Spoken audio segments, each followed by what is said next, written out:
Magandang araw sa inyong lahat. Kami ang Group 2. Hit that like, share, and subscribe button and click the notification bell for more updates. Ang pag-uusapan natin ngayon ay tungkol sa Imperyong Babylonian at Assyrian. Babylonia, isa ito pangunahing lungsod sa pagitan ng Tigris at Euphrates. Ang salitang Babylon ay nanggaling sa salitang Akkadian Babylonia na ibig sabihin ng Gate of God. Ngayon, pag-usapan naman natin ng tungkol sa pamumuno ni Hammurabi. Si Hammurabi ay dating unang dinastiyang Amoryong hari ng lungsod-estado ng Babylonia at nagmana ng kapangyarihan mula sa kanyang amang si Sinmubalit noong circa 1792 BK. Si Hammurabi ay mahusay na kilala sa kanyang pagpapakilala ng isang bagong kodigo ng batas na Babylonyo na tinatawag na Kodigo ni Hammurabi.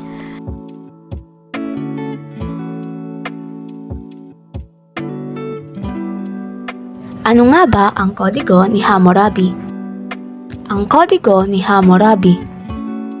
Ito ang isa sa mga pinakaunang isinulat na batas sa kasaysayan at isinulat sa isang estela at inilagay sa lugar na pampubliko o pangmabasa ng lahat.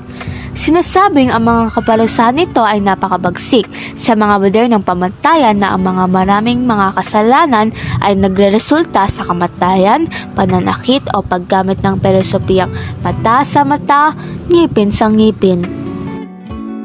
Batong Stela. Dito nakaukit ang 282 Kodigo ni Hammurabi. Batong itim na may taas na walang talampakan. Hanging Gardens of Babylon.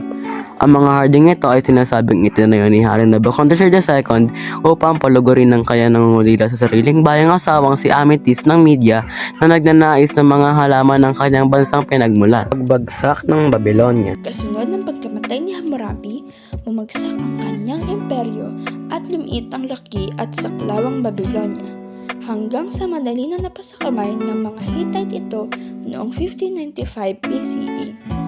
Ang mga Kassites ay sumusunod sa mga Hittite at muling pinangalanan ang lungsod na Caramdiniash. Hindi malinaw ang kahulugan ng pangalang ito. Ang mga Shano ay sumusunod sa mga Kassites na namuno sa rehiyon sa ilalim ng paghahari ng pinuno ng Assyria na si Sennacherib. Nagrebelde ang Babylonia. Pinatay, sinunog at sinira ni Sennacherib ang lugar bilang aral sa iba. Ngayon, alam niyo na ang tungkol sa Babylonia. Kaya, mag-uusapan naman natin ngayon ang tungkol sa Imperyong Assyrian. Imperyong Assyrian. Ang Assyria ay umiral mula maagang panahong bronze hanggang sa huling panahong bakal. Gamit ang dahas at bakal na makasampara sa estratehiya ng Assyrian. Ano nga ba ang mga ambag o kontribusyon ng mga Assyrian? Ipapaliwanag ito ni Rian na aking ka-groupmate. Si Rian na nito ang mga ambag ng mga Assyrian, pinakaunang pangkat ng tao na nakabuo ng epektibong sistema, epektibong serbisyo postal, maayos at magandang kalsada.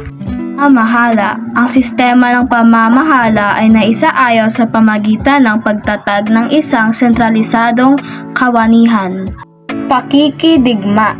Sila ay gumamit ng mga armas tulad ng sibat, espada, pana, kalasag at balutin na gawa sa bakal. Sila rin ay maalam sa mga taktika sa pakikidigma. Sila ang unang gumamit ng chariot sa digmaan upang magkaroon ng mas matibay na proteksyon. Sa kanila nagmula ang unang teleskopyo gamit ang batong tinatawag na Nimrod lens. Sila ay nagtala ng kanilang kaalaman sa mga naganap na eclipse kaya masasabing mataas ang antas ng kanilang kaalaman sa astronomiya. Panitikan. Naging sentro ng kaalaman sa Mesopotamia ang aklating itinayo sa lungsod ng Nineveh. Mga palasyo at templong yari sa ladrilyo at bato ay nagpapalamutian ng malalaking eskultura na nakaukit dito. Pagbagsak. Dahil sa kalupitan ng mga Assyrian, nagkaisa ang mga Chaldean, Medes at Persian na gapiin ng mga Assyrian. Walang tumulong dito dahil lahat ng mga kairan nakapaligid dito ay galit rito.